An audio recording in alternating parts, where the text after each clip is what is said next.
am not saying that some people don't make too much money. I'm not saying that. But here's what I am saying. 57.2% is spent on instruction and 36% is spent on support services.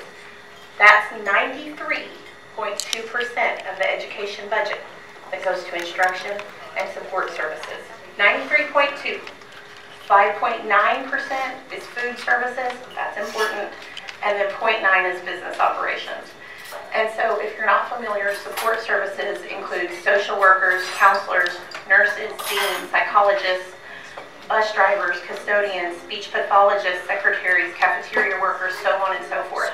And so as the drama teacher, I like to say the teachers are the actors and the support are the crew. There ain't no play if there ain't no crew.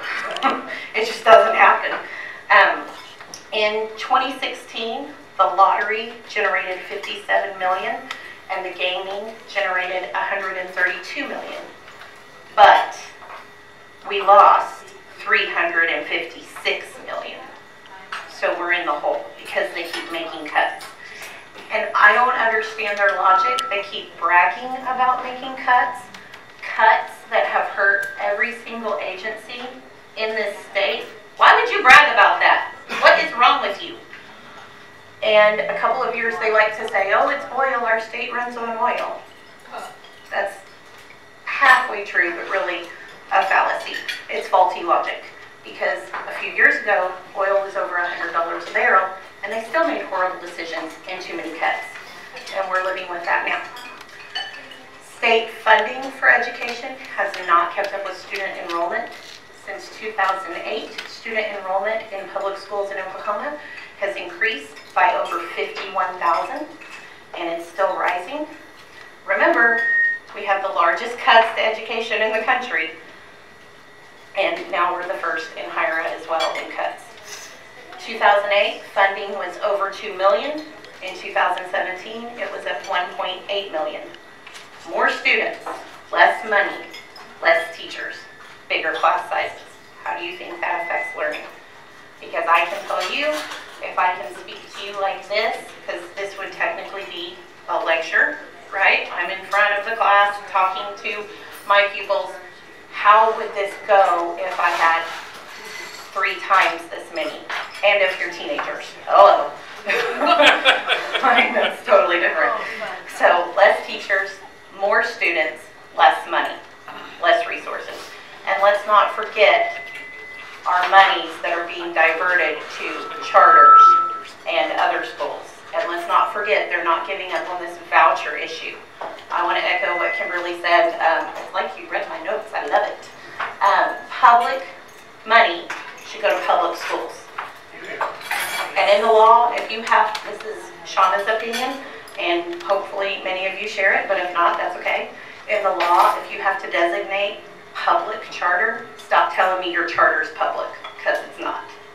If I'm hand-picking kids, that's not public.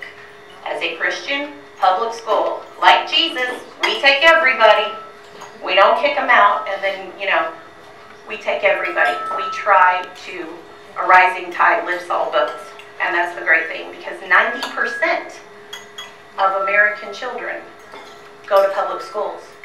93% of Oklahoma children go to public schools. You think that doesn't affect our society?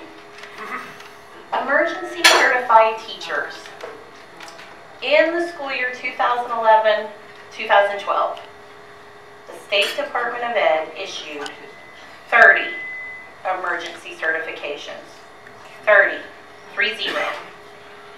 In the 16-17 year, they issued 1,000. And we are looking to surpass that this year. Now, I want to tell you, in my position as Vice President of TCTA, I have nothing against emergency certified people. And on the contrary, very much appreciate anyone willing to step up to the plate and try to be part of the solution. However, they don't have the pedagogy or the training that we have had. And so very often it's as unfair to them as it is to their kids. It's like taking a kid or or a baby and tossing them in the ocean and saying, swim, okay.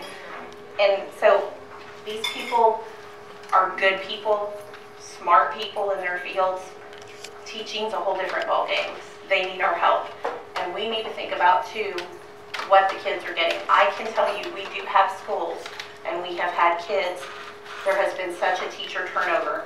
They didn't have the same teacher all the way through high school graduation. They had no consistency. And you know the lack of consistency, what that does to a child. And then that child becomes an adult, functioning or not in society.